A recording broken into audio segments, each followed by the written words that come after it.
Chapter 1. Homecoming Shadows. Master Sergeant Jacob Ford stepped off the transport bus into the humid Texas afternoon, his desert combat boots hitting familiar ground after 18 months in Afghanistan.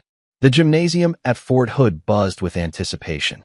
Families clutching homemade signs, children bouncing with excitement, wives adjusting their hair one last time.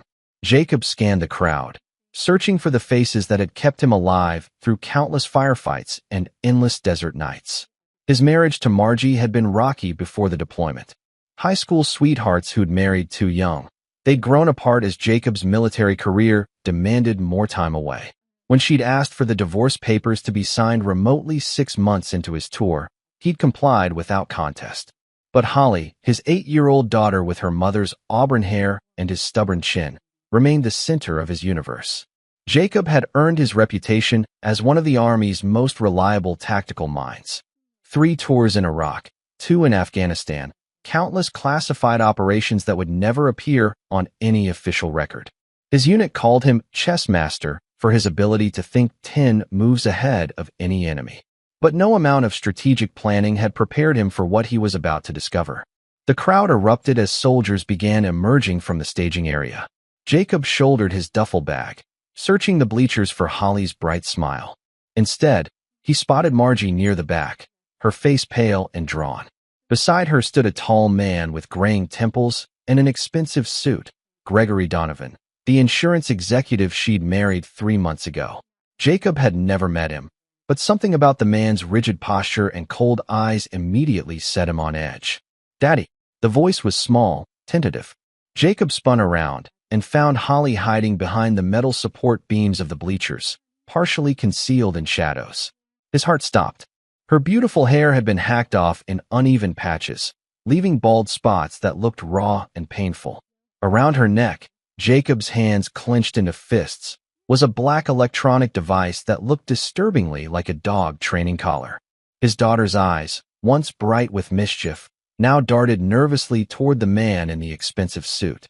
Jacob dropped his bag and knelt down, keeping his voice gentle despite the rage building in his chest. "Hey, baby girl. Come here." Holly glanced toward Gregory Donovan, who was watching them with hawk-like intensity. She approached slowly, and Jacob noticed the slight flinch when he reached to embrace her. "Daddy," she whispered, her words barely audible over the celebration around them.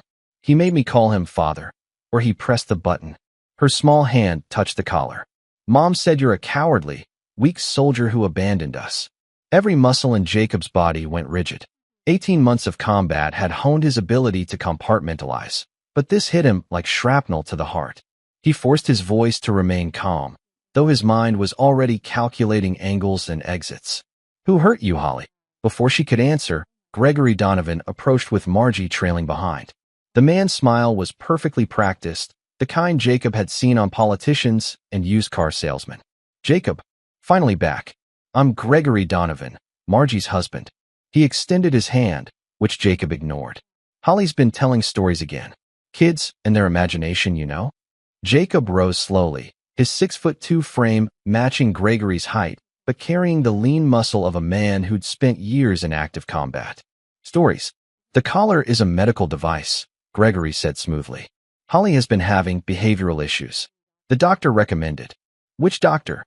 Jacob's voice carried the authority of a man accustomed to command. Gregory's smile faltered slightly. "Dr. Morrison at the Children's Psychiatric Facility. Holly's been having violent episodes, attacking other children. The device provides gentle correction when she becomes agitated." Jacob looked down at his daughter, who was staring at the ground. Every instinct told him Gregory was lying, but he needed more information before acting. Years of military intelligence had taught him patience, even when his blood was boiling. "I'd like to speak with this doctor," Jacob said. "Of course, Monday morning. But right now, we should let Holly rest. She's had a difficult adjustment period." Gregory placed his hand on Holly's shoulder, and Jacob noticed her flinch again. Margie finally spoke, her voice tight with something that might have been guilt. "Jacob, maybe it's better if you ease back into things. Holly's been through a lot of changes." Jacob studied his ex-wife's face. The woman he'd once loved looked exhausted, her makeup unable to hide the dark circles under her eyes. She avoided his gaze entirely. "Holly, Jacob said, crouching down again. Would you like to come to dinner with Daddy tomorrow? Before Holly could answer, Gregory interjected. Actually, Holly's grounded for the next few weeks. Another behavioral incident at school. Jacob's training kicked in. This wasn't a conversation, it was reconnaissance. He needed to gather intelligence before making his move. But as he looked at his daughter's haunted eyes and that obscene collar around her neck, one thing became crystal clear. Gregory Donovan had just made the biggest mistake of his life. Chapter 2. Intelligence Gathering. The Motel 6, off Interstate 35, wasn't exactly the homecoming Jacob had envisioned, but it served his purposes. He'd checked in under an assumed name, an old habit from his intelligence days, and spent the night planning his next moves. By 0600 hours, he was positioned in his rental car across the street from Holly's school, a steaming cup of gas station coffee in his hands, and a pair of military-grade binoculars in his lap. Lincoln Elementary was a typical suburban school, all red brick and cheerful playground equipment. Jacob watched the morning drop-off routine, cataloging every detail. At 7:47 a.m., Gregory's black Mercedes pulled up to the curb. Holly emerged from the passenger seat, moving with the careful deliberation of a child trying not to trigger punishment. Even from a distance, Jacob could see the collar beneath her turtleneck sweater. His phone buzzed. Aaron Robinson, his former unit's intelligence specialist, now worked private security in Austin. Chess Master. Heard you were back stateside. Need anything? Intel package. Gregory Donovan, insurance executive, married my ex-wife 3 months ago. I need everything: financials, employment history, criminal background, associates, medical records if you can get them. Something wrong. Jacob watched Holly disappear into the school building. He's hurting my daughter. The line went quiet for several seconds. Aaron had 2 daughters of his own. Give me 6 hours. Jacob's next stop was the offices of Dr. Jorge Morrison, the psychiatrist Gregory had mentioned. The building was modern glass and steel, the kind of place that charged $300 an hour to tell parents their children needed medication. The receptionist, a tired-looking woman in her 50s, glanced up from her computer. Do you have an appointment? I'm Holly Ford's father. I just returned from deployment and wanted to discuss her treatment plan. The woman's expression changed. Oh, Mr. Ford. I'm sorry, but Holly isn't a patient here. We don't have any records under that name. Jacob felt the familiar cold focus that had served him well in combat zones. Gregory had lied about the doctor, which meant everything else was likely fabrication too. Could you check under Holly Donovan?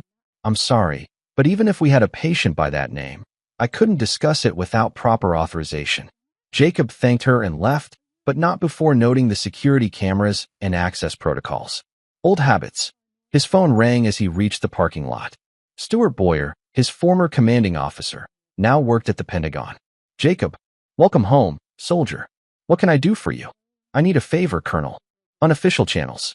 Can you run a background check on Gregory Donovan? I think he's involved in something that could hurt my daughter. Send me what you have. I'll see what I can dig up. Jacob's next stop was the most important, Holly's school. He presented his military ID and deployment orders to the principal, Mrs. Deanna Brandt, a kind-faced woman in her 60s who immediately put him at ease. Mr. Ford, welcome home. Holly speaks about you constantly. Her expression grew concerned. Though I must say, we've been worried about some changes in her behavior lately. What kind of changes? She's become very withdrawn. Flinches when adults speak loudly, seems constantly anxious. And there was an incident last week. Mrs. Brandt hesitated. Holly collapsed during recess. When the nurse examined her, she found some kind of electronic device around her neck. Holly became hysterical when we tried to remove it, saying her father would be angry. Jacob's jaw tightened. Did you contact Child Protective Services? We tried, but Mr. Donovan arrived with documentation from a psychiatrist claiming it was a medical device for a behavioral disorder. He was quite forceful in his explanations. Threatened to sue the district if we interfered with Holly's medical treatment. Which psychiatrist? Dr. Morrison, I believe. Though when I called to verify, they said they had no record of Holly as a patient. Jacob spent the next hour reviewing Holly's school records. Her grades had plummeted since Gregory entered the picture. Teacher notes described a previously outgoing child becoming increasingly isolated and fearful. By afternoon, Aaron Robinson had delivered his intelligence package. Jacob reviewed the files in his motel room, his blood pressure rising with each page. Gregory Donovan had a history. 3 previous marriages, all ending in acrimonious divorces. 2 involved accusations of domestic violence that were later dropped when the wives suddenly refused to cooperate with prosecutors. No criminal convictions, but a pattern emerging. More disturbing were Gregory's business dealings.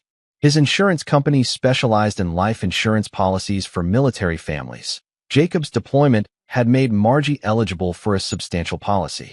Gregory had a history of targeting war widows and divorcees, marrying them quickly and isolating them from support networks. But the real bombshell came in the final page of Aaron's report. Gregory Donovan had been investigated by the FBI 3 years ago in connection with the suspicious death of his second wife, Tricia Donovan. She died in a house fire while he was conveniently out of town on business. The insurance payout was substantial, and while Gregory was never charged, the case remained technically open. Jacob set down the file and stared at the motel room's water-stained ceiling. This wasn't just about child abuse. Gregory Donovan was a predator who had systematically targeted vulnerable women and their children. He'd married Margie not for love, but for access to her military benefits and life insurance policy. Jacob's phone buzzed with a text from an unknown number. "Stop digging, or your daughter pays the price. This is your only warning." Jacob smiled grimly. Gregory had just confirmed everything Jacob suspected and made his biggest tactical error. You never threaten a special forces operator's child and expect them to back down. It was time to start planning Gregory Donovan's downfall. Chapter 3: The Art of War. Jacob spent the next 48 hours conducting surveillance that would make his former CIA contacts proud. Gregory Donovan maintained a carefully constructed facade, but Jacob had learned to see through deception in some of the most dangerous places on Earth. Gregory's routine was predictable. Morning gym session at an upscale fitness club, office until 6 p.m., then home to the suburban house where he held Jacob's daughter prisoner. But it was Gregory's Thursday night activities that provided the opening Jacob needed. Following Gregory through Austin's business district, Jacob watched him enter a high-end gentleman's club called the Executive Suite. Using techniques perfected in urban warfare environments, Jacob positioned himself across the street and documented Gregory's activities through the window. Gregory wasn't there for the entertainment. He was conducting business meetings with 3 other men. One face stood out: Maurice Ingram, a recently widowed Austin businessman whose wife had died in a car accident 6 months ago. Jacob had read about the case, suspicious circumstances, but no charges filed. Ingram looked nervous, constantly checking his phone while Gregory spoke in animated gestures. Jacob's phone vibrated with an encrypted message from Colonel Boyer. "Your boy Gregory is dirty. FBI has been watching him for 2 years. Can't get enough evidence to prosecute, but they suspect he's running an insurance fraud ring targeting military families and recent widows." Attached file contained surveillance photos and suspected associates. The photos confirmed what Jacob had witnessed. Gregory wasn't just abusing children.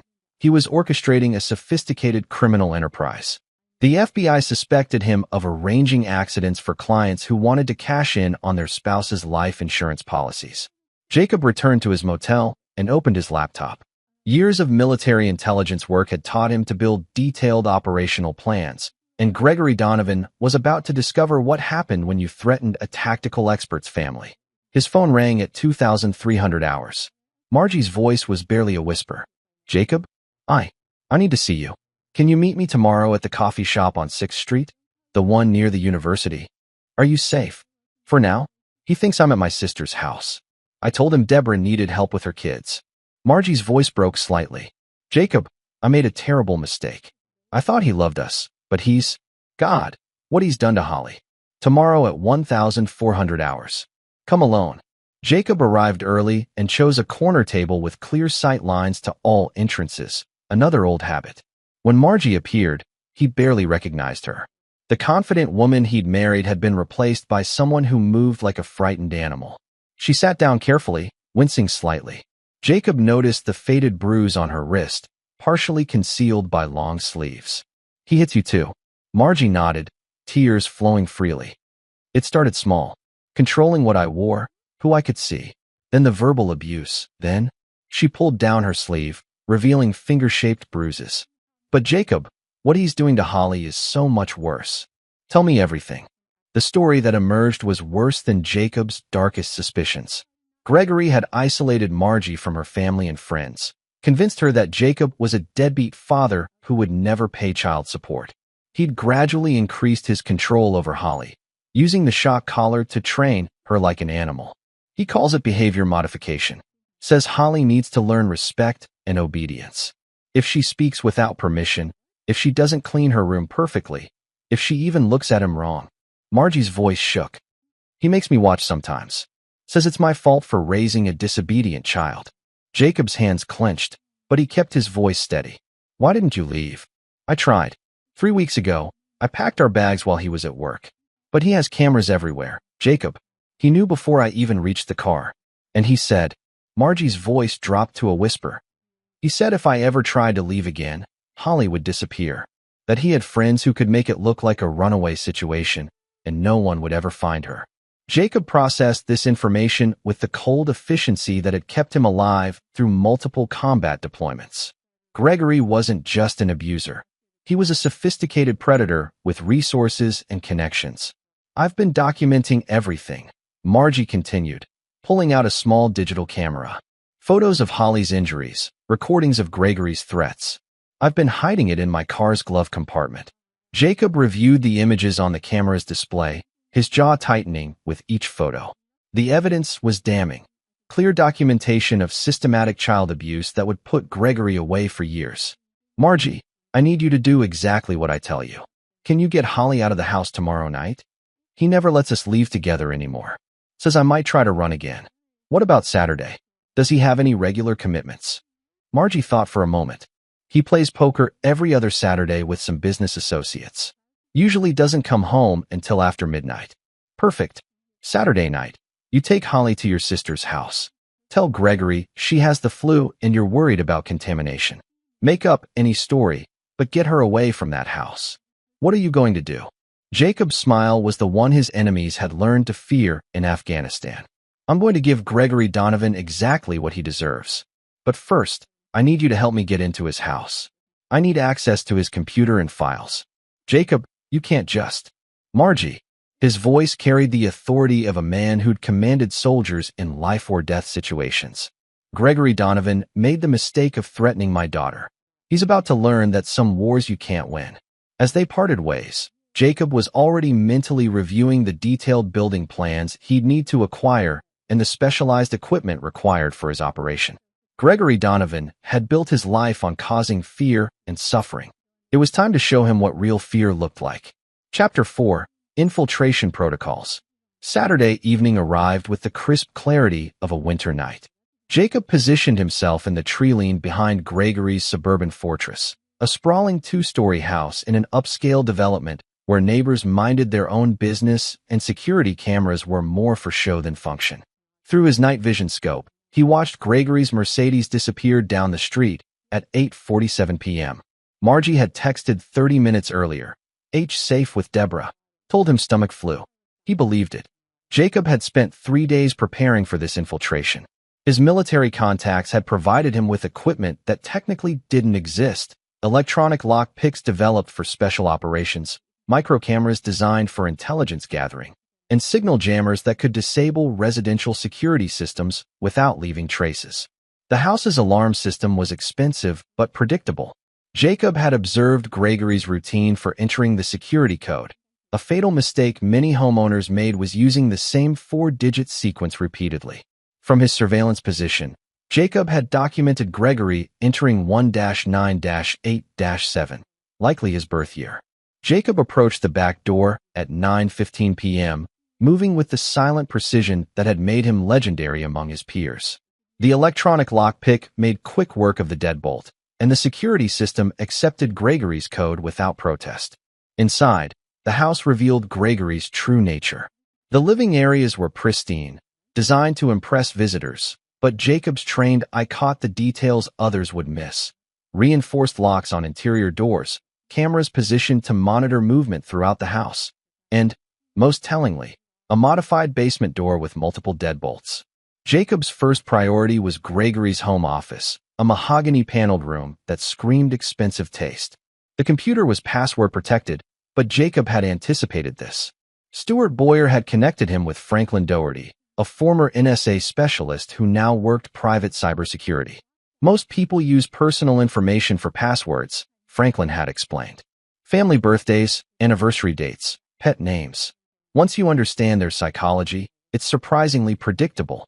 Jacob tried several combinations before hitting pay dirt. Father, 1987. The hubris was almost insulting. What he found on Gregory's computer confirmed his worst suspicions and revealed depths of depravity he hadn't imagined. Detailed files on multiple women, war widows, recent divorcees, single mothers. Each file contained personal information, financial records, and what appeared to be strategic notes on emotional manipulation. Margie's file made Jacob's blood run cold. Gregory had been stalking her for months before they'd met, learning about their marriage problems through social media and mutual acquaintances. He'd orchestrated their chance meeting at a coffee shop, playing the sympathetic ear to a lonely military wife. But it was the basement that revealed Gregory's true nature. Jacob descended the reinforced stairs and found a space that belonged in a horror movie. The walls were soundproofed, and multiple restraint devices were mounted at child height. A cabinet contained various training devices, shock collars, stress positions restraints, and psychological conditioning materials. Most disturbing was the video equipment. Gregory had been recording his sessions with Holly, creating a library of abuse footage. Jacob's hands shook as he copied the files to his encrypted drive, each video timestamp representing another moment of his daughter's suffering. But the final piece of evidence was what Jacob needed most: Gregory's insurance files. The computer contained detailed records of the fraud ring Aaron had suspected. Gregory wasn't just abusing children. He was arranging accidents for clients who wanted to cash in on their spouse's life insurance policies. Maurice Ingram's file was particularly damning. Gregory had detailed plans for arranging Morris's wife's car accident, complete with mechanical sabotage specifications and timing schedules. The FBI had been right. Gregory was running a murder-for-hire operation disguised as an insurance business. Jacob photographed everything, downloaded files, and planted microcameras in strategic locations. But as he prepared to leave, he heard the garage door opening. Gregory was home early. Jacob quickly shut down the computer and moved to the living room window. Gregory's Mercedes sat in the driveway, but the man himself was nowhere to be seen. Then Jacob heard it. The distinctive sound of someone entering through the front door. Margie? Holly? Why are all the lights off? Jacob had approximately 30 seconds before Gregory would check the alarm system and realize it had been disarmed. Moving with practiced stealth, he slipped out the back door and activated the electronic lockpick in reverse, securing the deadbolt behind him. He was 50 yards into the tree line when Gregory's voice erupted from the house. Margie, get down here now. Jacob's phone vibrated with an encrypted message from Margie. He's calling. Should I answer? Jacob typed back. Yes. Tell him you're at the hospital with Holly. Food poisoning. You'll be home tomorrow. From his position in the woods, Jacob watched Gregory moving through the house, checking rooms and clearly agitated. The man's carefully constructed facade was cracking. He was used to having complete control over his environment. Jacob smiled grimly. Phase 1 was complete. He had everything he needed to destroy Gregory Donovan. The evidence of child abuse, insurance fraud, and murder conspiracy would put him away for life. But Jacob wasn't interested in letting the legal system handle this. Gregory had tortured his daughter and threatened to make her disappear. Some crimes required a more personal response. As Jacob withdrew through the darkness, he was already planning Gregory's final lesson in fear. The predator was about to become prey, and Jacob Ford was about to remind everyone why his unit had called him the chess master. Gregory Donovan's game was over. He just didn't know it yet. Chapter 5, Setting the Trap. Monday morning brought Jacob to the FBI field office in Austin, where he met with Special Agent Kelly Osborne, a 15-year veteran who specialized in white-collar crime. Aaron Robinson had made the introduction, vouching for Jacob's military service and the credibility of his evidence. Agent Osborne reviewed Jacob's files with the focused intensity of someone who'd seen too many cases slip away on technicalities. This is incredible work, Sergeant Ford. We've been trying to build a case against Donovan for 2 years, but we could never get inside his operation. What's your next move? Normally, we'd want to conduct our own surveillance, build an independent case. But given the immediate danger to your daughter, Agent Osborne paused, studying Jacob's expression. How patient are you feeling? Not very. I thought so. Here's what I can offer. We'll expedite the warrants and coordinate with local child protective services. We can have Gregory in custody within 72 hours. Jacob shook his head. He's too smart for a simple arrest. His lawyers will have him out on bail in 6 hours, and then Holly disappears. You said yourself he has connections. Agent Osborne leaned back in her chair. What are you suggesting? Give me 1 week. I'll deliver Gregory to you along with his entire organization, packaged with enough evidence to guarantee conviction. Sergeant Ford, I can't authorize civilian vigilante operations. Jacob smiled, the expression that had preceded some of his most successful missions. I'm not asking for authorization. I'm offering you the biggest insurance fraud bust in Texas history.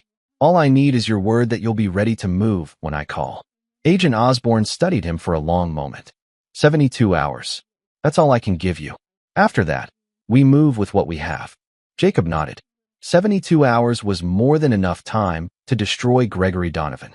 His next stop was a meeting with Tomas Strong, a former Special Forces operative who now ran Executive Protection Services in Austin. Tomas had served with Jacob in Afghanistan and owed him several favors. I need a safe house, Jacob explained.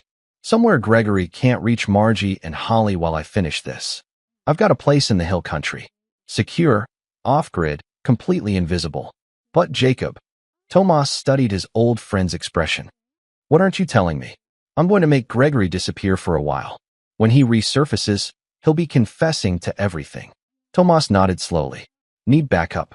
Not for this. But I need you to guarantee Margie and Holly's safety.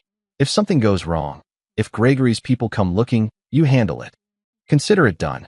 That evening, Jacob implemented the first phase of his plan.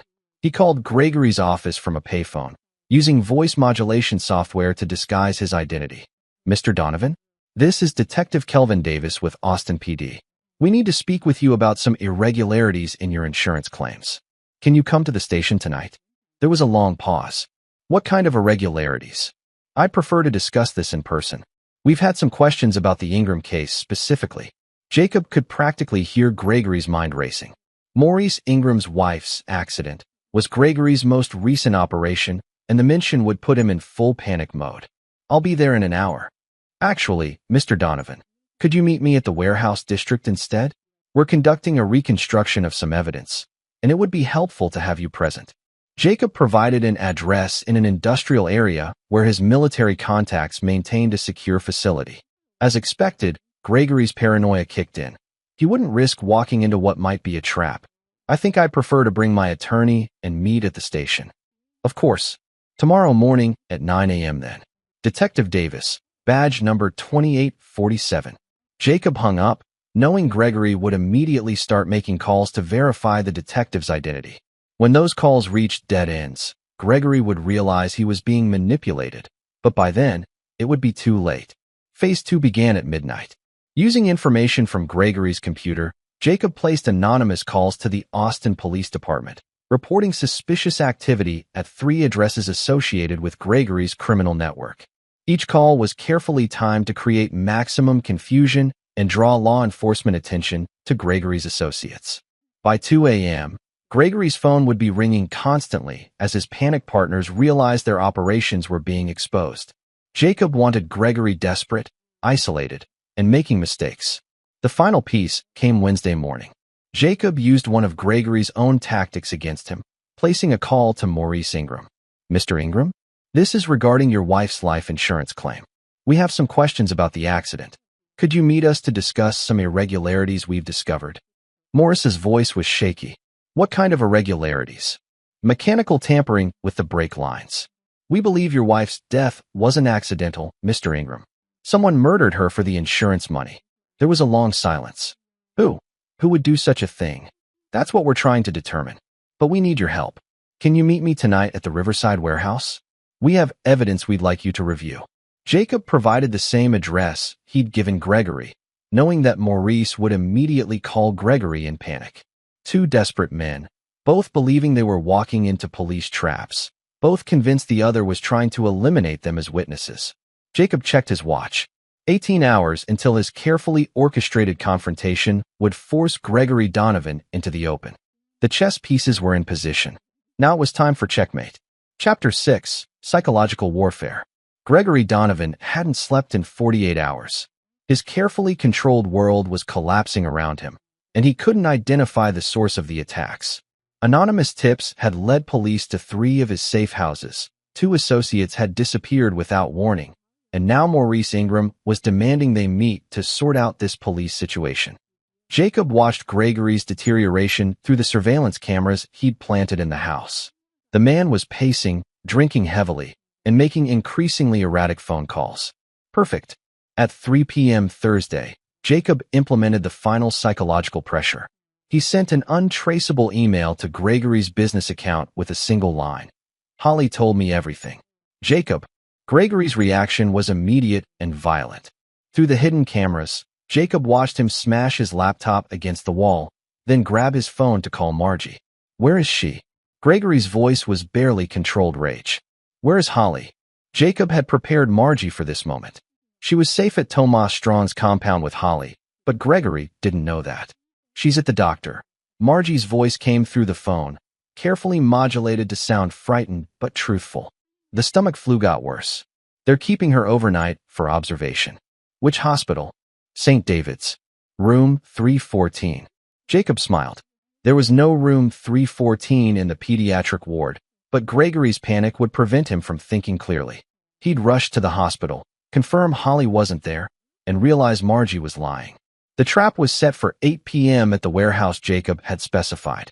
It was a former military storage facility that Aaron Robinson's security company now used for equipment storage. Isolated, soundproofed, and equipped with the kind of interrogation setup that would make Gregory very uncomfortable. At 7:30 p.m., Jacob watched through thermal imaging as Gregory approached the warehouse. The man was armed, a .38 revolver in a shoulder holster, and moving with the paranoid caution of someone who expected an ambush. Maurice Ingram arrived 10 minutes later from the opposite direction, also armed and clearly terrified. The 2 men spotted each other across the empty parking lot and immediately drew their weapons. "You called the police." Maurice screamed. "I did no such thing. You're the one who—" "Gentlemen." Jacob's amplified voice echoed across the warehouse district from speakers Aaron had positioned strategically around the building. "You're both right to be paranoid, but you're aiming at the wrong target." Both men spun toward the sound, weapons raised. "I'm Master Sergeant Jacob Ford, United States Army." "Maurice, Gregory murdered your wife." "Gregory, Maurice was planning to testify against you to save his own skin. You're both going to prison for the rest of your lives." Jacob emerged from the shadows, hands visible but ready to move. His body armor was concealed beneath a tactical vest, and his own weapon remained holstered, for now. "But first, Gregory, you're going to answer some questions about what you did to my daughter." Gregory's face twisted with rage and recognition. "You? How did you? Did you really think I wouldn't find out? 18 months in Afghanistan, and you spend that time torturing an 8-year-old girl, teaching her to call you father, while you shock her like an animal." Maurice looked confused. "Gregory, what is he talking about?" "Nothing. He's lying. His daughter is disturbed. She needs discipline." Jacob's movement was lightning fast. In one fluid motion, he closed the distance and drove his knee into Gregory's solar plexus, dropping the man to his knees while simultaneously disarming him. "Wrong answer." Maurice raised his weapon toward Jacob, but found himself staring down the barrel of Jacob's Sig Sauer P320, a pistol that had never missed its target in 3 combat tours. "Maurice, you have a choice. Help me get justice for a tortured child, or go down with the man who murdered your wife. What's it going to be?" Maurice's hand was shaking badly. He really killed Linda? Jacob tossed Maurice a copy of the files he'd taken from Gregory's computer. Page 14. Complete plans for sabotaging her brake lines. Page 26. Photos of the mechanical work. Page 43. Your signature on the insurance policy that Gregory convinced you to increase 3 months before the accident. Maurice read for several minutes while Gregory gasped for air on the ground. When he finished, Maurice's face had gone white. "You son of a bitch," Maurice whispered, turning toward Gregory. You made me think I wanted her dead. You convinced me I'd be better off without her, that the insurance money would solve all my problems. But you planned it from the beginning. Gregory tried to speak, but Jacob placed his boot on the man's throat. Here's what's going to happen, Jacob said calmly. Gregory, you're going to confess to everything. The insurance fraud, the murders, and what you did to my daughter. Maurice, you're going to testify against him in exchange for a reduced sentence. And if we refuse? Gregory wheezed. Jacob's smile was the coldest thing either man had ever seen. Gregory, I've spent 6 years in special operations. I know 17 different ways to cause pain that won't show up on medical exams. I know how to keep a man conscious through injuries that would kill most people. And I know how to make those experiences last for days. Jacob pulled out his phone and showed Gregory a video file. This is security footage from your basement, Gregory. What you did to Holly while I was deployed. Every sick, twisted session you recorded.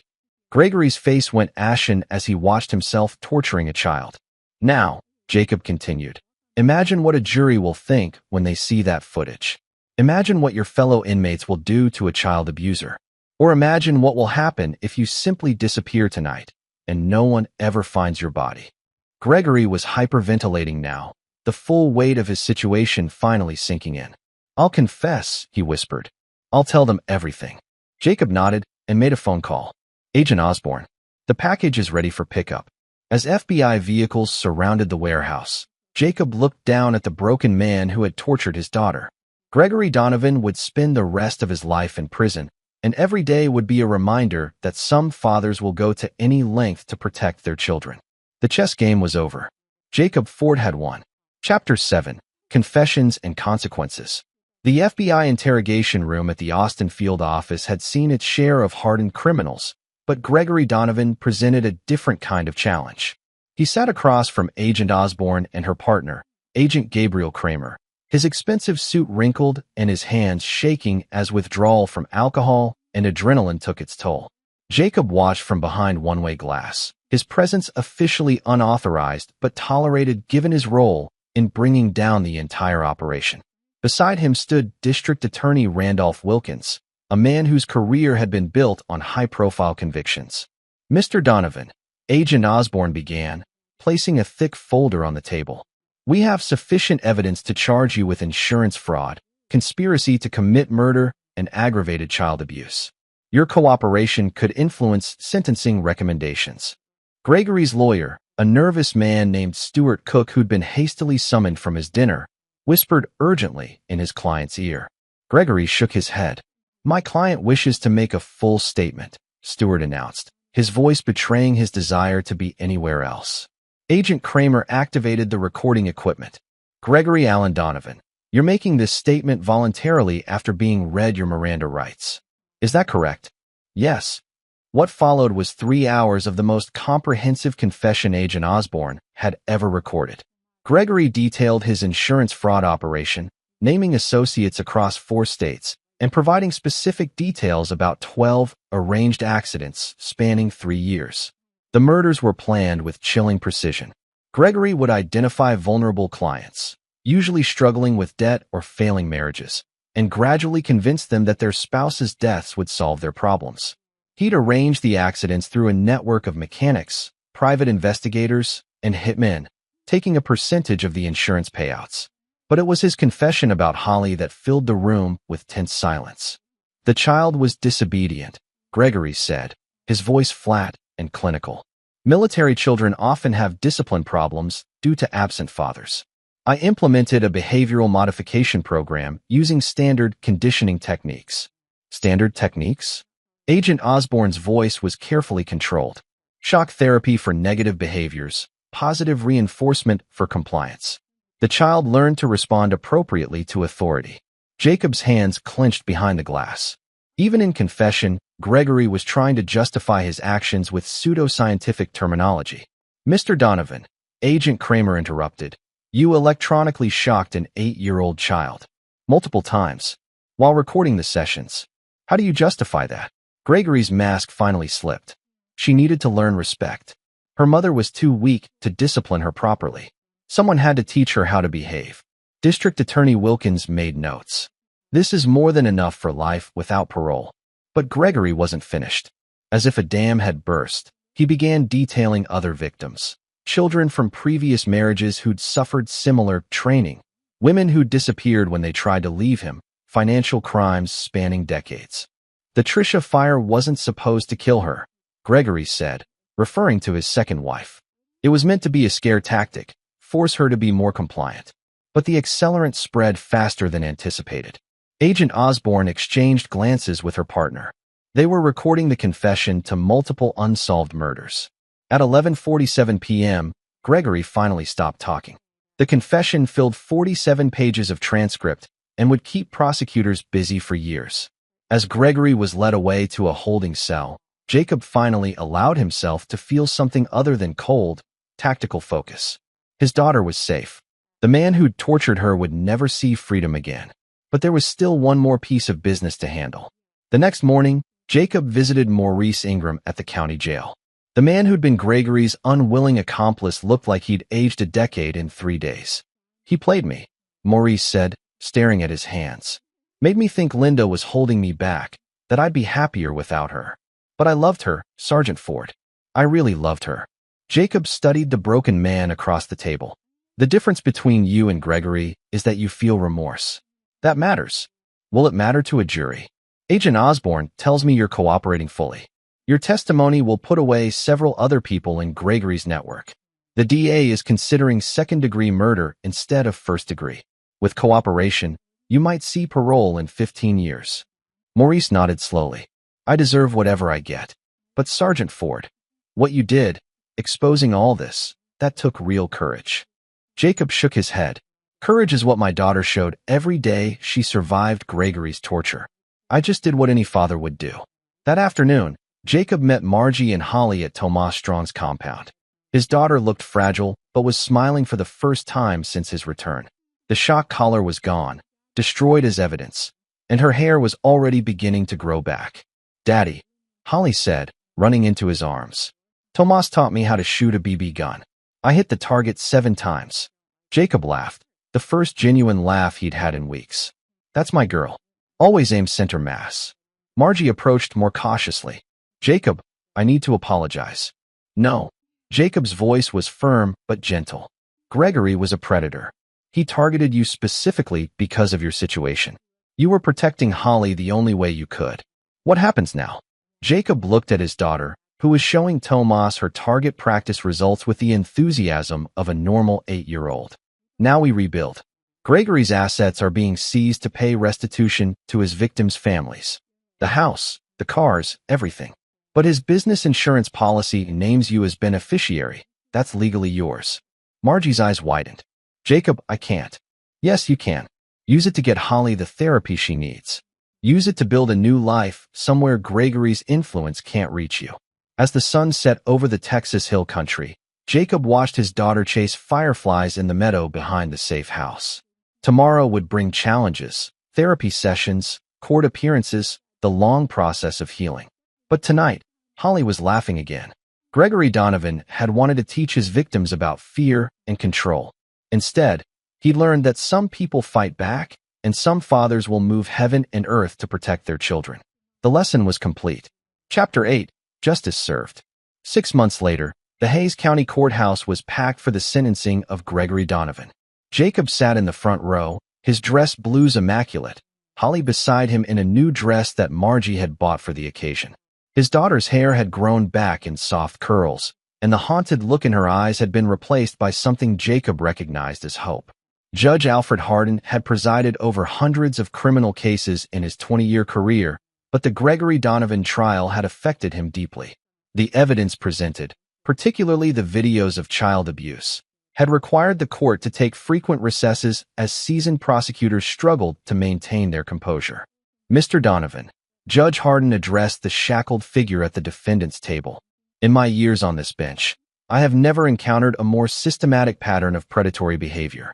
Your crimes span multiple states and decades, targeting the most vulnerable members of our society." Gregory stood with his court-appointed attorney. Stuart Cook had withdrawn from the case after the full scope of the evidence became clear. The man who had once commanded fear and respect now looked diminished, his carefully constructed facade completely shattered. District Attorney Wilkins rose to address the court. Your Honor, the state has documented 17 counts of insurance fraud totaling over $3 million, conspiracy in the deaths of 4 individuals, and aggravated child abuse against multiple victims. Mr. Donovan's own confession provided evidence for crimes dating back 15 years. Judge Hardin reviewed the sentencing memorandum. The victim's impact statements paint a picture of trauma that will require years to heal. Holly Ford, through her victim's advocate, has provided a statement that I will read in part. Jacob reached over and squeezed his daughter's hand as the judge read her words. Gregory hurt me and scared me every day. He made me think my daddy didn't love me anymore. But my daddy came back and saved me. I want Gregory to go to jail forever so he can't hurt any more little girls. Gregory's shoulders shook as the impact of his actions was laid bare. For the first time since his arrest, he seemed to understand the full weight of what he'd done. Mr. Donovan, you have pled guilty to multiple felony charges. Before I impose sentence, do you wish to address the court? Gregory stood shakily. His voice was barely audible. I want to say I'm sorry. To Holly, to her family, to all the families I hurt. I know saying sorry doesn't fix anything, but I need them to know I understand what I did was wrong. Judge Hardin nodded grimly. Mr. Donovan, the court sentences you to life imprisonment without the possibility of parole on the conspiracy to commit murder charges. Additionally, you will serve consecutive sentences totaling 45 years on the fraud and child abuse charges. This court recommends you be held in administrative segregation for your own protection. The gavel fell with finality. Gregory Donovan would die in prison. As court officers led Gregory away, he glanced back at Jacob one final time. There was no anger in his eyes anymore. Only the broken recognition of a man who'd finally understood that his actions had consequences. Outside the courthouse, Agent Osborne approached Jacob and Holly. Sergeant Ford, I wanted you to know that Gregory's information has led to arrests in 4 other states. His network has been completely dismantled. What about Maurice Ingram? Pled guilty to conspiracy charges. He'll serve 12 years, but will be eligible for parole in 8 with good behavior. His testimony was instrumental in closing several cases. Jacob nodded. Morris's fate served as a reminder that good people could be manipulated into terrible choices, but ultimately had to face the consequences of their actions. That evening, Jacob took Holly to her favorite restaurant, a family diner that served the kind of comfort food that made everything feel normal again. She was telling him about her new school and her best friend Bethany when she suddenly grew quiet. Daddy, yeah, baby girl. Is Gregory really never coming back? Jacob reached across the table and took her small hands in his. Never, Holly. He can never hurt you again. I promise. She nodded solemnly, then brightened. Mommy says we might get a dog. A real one, not like the bad collar. Jacob laughed. What kind of dog? A big one, like the ones you had in the army. A dog that would protect us. That sounds like a great idea. As they finished dinner, Jacob reflected on the journey that had brought them to this moment. 6 months ago, he'd returned from deployment to find his daughter tortured and traumatized. Tonight, she was talking about getting a pet and making friends at school. The road to recovery would be long. Holly still had nightmares sometimes, still flinched at loud noises, still struggled with trust. But she was healing, surrounded by people who loved her and protected by the knowledge that justice had been served. Jacob's phone buzzed with a text from Colonel Boyer. Heard about the sentencing. Well done, soldier. Your unit would be proud. Another message came from Aaron Robinson. Poker night this weekend? Time to celebrate properly. Jacob smiled and typed back. Rain check. Taking my daughter fishing this weekend. Some victories were worth savoring quietly, with the people who mattered most. As they walked to the car, Holly slipped her hand into Jacob's. Daddy, what is it, sweetheart? I'm glad you came home. Jacob squeezed her hand gently. Me too, baby girl. Me too. The battle was over. His family was safe. And Gregory Donovan would never hurt another child again. That was all the victory Jacob Ford needed. Chapter 9, New Beginnings. 1 year later, Jacob Ford stood in the backyard of their new house in Colorado Springs, watching Holly play fetch with Rex, the German Shepherd puppy they'd adopted 3 months earlier. The mountains provided a backdrop that reminded Jacob why he'd fallen in love with the American West during his childhood visits to his grandfather's ranch. The move had been Margie's idea. Too many memories in Texas, she'd said, and Jacob had agreed. Holly needed a fresh start, somewhere Gregory Donovan's shadow couldn't reach. Colorado offered that.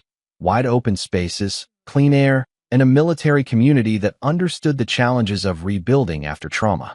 Jacob had taken early retirement from the Army, using his accumulated leave and the disability compensation from a shoulder injury sustained in Afghanistan.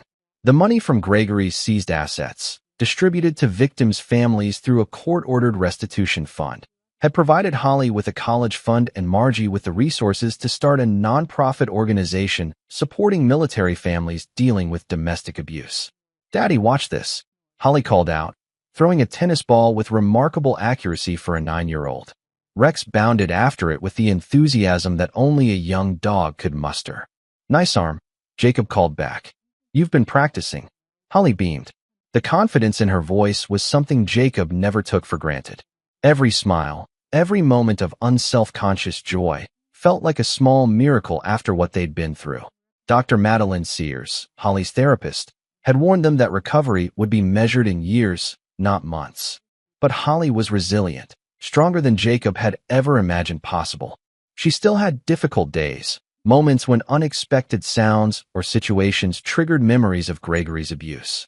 But those moments were becoming less frequent, replaced by the normal concerns of childhood, homework, friends, and whether Rex could learn to shake hands. The doorbell rang, and Jacob heard Margie greeting their guests. Aaron Robinson and his family had driven up from Texas for Holly's birthday party, joined by Tomas Strong and several other members of Jacob's extended military family. These were the people who understood what they'd been through without requiring explanations. "Uncle Aaron," Holly shrieked, abandoning the tennis ball to race toward the house. Aaron Robinson had earned his honorary uncle status through months of patient attention, teaching Holly everything from basic self-defense to how to change a car tire. Practical skills that built confidence along with competence. Jacob followed Holly inside, where the kitchen had been transformed into party central. Margie moved through the chaos with practiced efficiency, directing the arrangement of presents and coordinating the arrival of pizza. She looked healthier than she had in years. The stress lines had faded, and her laugh came more easily now. Their relationship remained complicated. They weren't getting remarried. Too much had happened for them to simply return to what they'd been. But they were partners in the most important mission of their lives, helping Holly heal and grow into the remarkable young woman she was destined to become. "How's the new job?" Aaron asked, accepting a beer from Jacob. "Good. Really good." Jacob had taken a position with a private security firm that specialized in protecting corporate executives and their families. The work used his military skills while keeping him close to home. No more deployments, no more months away from Holly. "And the nightmares?" Jacob paused. The nightmares weren't about Afghanistan anymore. They were about arriving too late, about finding Holly hurt beyond saving. Dr. Sears said they were a normal part of processing trauma, but they still left him checking on Holly multiple times each night. "Getting better," Jacob said truthfully. "Therapy helps.